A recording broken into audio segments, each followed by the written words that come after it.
यानंतरची बातमी आहे रायगडमधून। रायगडमध्ये सध्या पावसाचा येलो अलर्ट जारी करण्यात आला आहे। रायगडमध्ये सध्या जोरदार पावसाची शक्यता आहे। प्रशासनाकडून सुद्धा आता सतर्कतेचा इशारा देण्यात आलेला आहे। रायगडमध्ये सध्या मुसळधार पाऊस बरसतोय। सातारा, सांगली, कोल्हापूरसह आता रायगडमध्ये सुद्धा पावसानं धुमशान घातलेला आहे।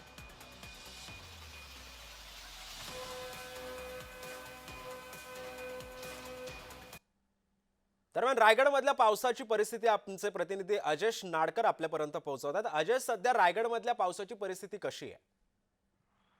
सिद्धेश, मागच्या 4 दिवसापासून आपण पाहिला तर पावसाने विश्रांती गेल्याचं चित्र रायगडमध्ये पाहायला मिळत आहे। हं. दिवसभरातून अधूनमधून पावसाच्या सरी सुरू आहेत। रायगडमधल्या ज्या प्रमुख नद्या आहेत, पाताळगंगा असेल, अंबा असेल, कुंडलिका असेल, सावित्री असेल, यांच्या पाणी पातळीत मात्र प्रचंड कमी झाल्याचं चित्र पाहायला मिळत आहे। एकंदरीत आज रायगड जिल्ह्यासाठी येलो अलर्ट जारी करण्यात आलेला आहे।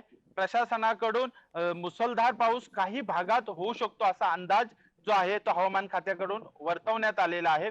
दरडग्रस्त गावं असतील किंवा नदी किनारी राहणारे जी नागरिक असतील त्यांना सतर्क राहण्याच्या ज्या आहेत त्या सूचना दिल्या आहेत। मात्र मागील 4 दिवसापासून पावसाने विश्रांती घेतलेली आहे आणि अधूनमधून सुरू असणाऱ्या सरीमुळे शेतकरी मात्र समाधानी आहे। भात शेतीच्या कामाला जो आहे तो वेग आलेला आहे। एकंदरीत पाहायला गेलो तर अवकाळी झालेल्या पावसामुळे अतिरिक्त कामाचा भार जो आहे तो शेतकऱ्यांवर पडल्याचं चित्र पाहायला मिळत आहे। कारण शेत शिवारात हो, मोठ्या पद्धतीने गवत जास्त प्रमाणात आल्याने खरंय. त्या गवताचं काढल्याच्या नंतर आता शेतीला कामाला जी आहे ती सुरुवात झाल्याचं चित्र रायगडमध्ये पाहायला मिळते। सिद्धेश, खरंय। धन्यवाद अजेश, तुम्ही दिलेल्या अधिक माहितीबद्दल।